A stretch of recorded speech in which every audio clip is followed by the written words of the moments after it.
ဒီဗီဒီယိုကိုနားထောင်ပြီးမင်းတယောက်ကိုသတိရမယ်မင်းဘဝတွေကတယောက်ကိုမမေ့နိုင်သေးဘူးဆိုရင်ဒီ story ကမင်းအတွက်ပါ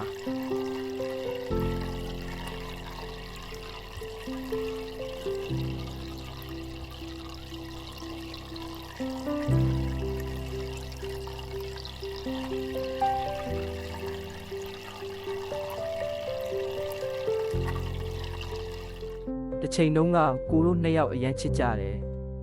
မင်းဟာကိုနေ့ရဲ့အရေးကြီးဆုံးအရာမင်းနဲ့စကားပြောရင်အချိန်တွေဘလို့ကြော်သွားလဲတောင်မသိခဲ့ဘူးမင်းရှိတဲ့နေရာကကိုအတွက်အိမ်လိုပဲဖြစ်ခဲ့တယ်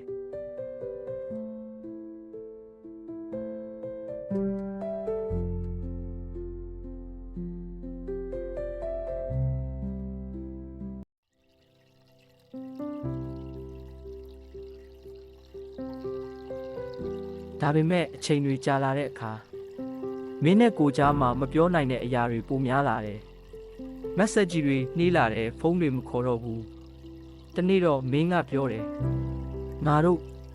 ဒီလောက်ပဲရက်ရအောင်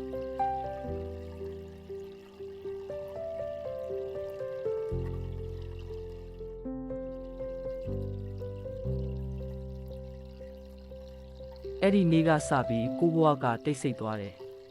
မင်းမရှိတဲ့ chat bar ခက်ကိုနေ့တိုင်းဖွင့်ကြည့်နေတော့မယ်မင်းနဲ့ရိုက်ထားတဲ့ပုံတွေကိုမဖြတ်နိုင်ဘူးမင်းကိုမမေ့နိုင်တာမဟုတ်ဘူးမမေ့ချင်တာ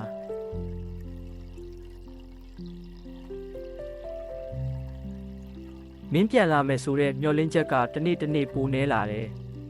ဒါပေမဲ့မင်းအတွက်ထားတဲ့နေရာကတော့ယနေ့ထိမပြောင်းလဲဘူးမင်းမရှိတော့တဲ့နောက်မှာကိုတင်ယူခဲ့တာတခုရှိတယ်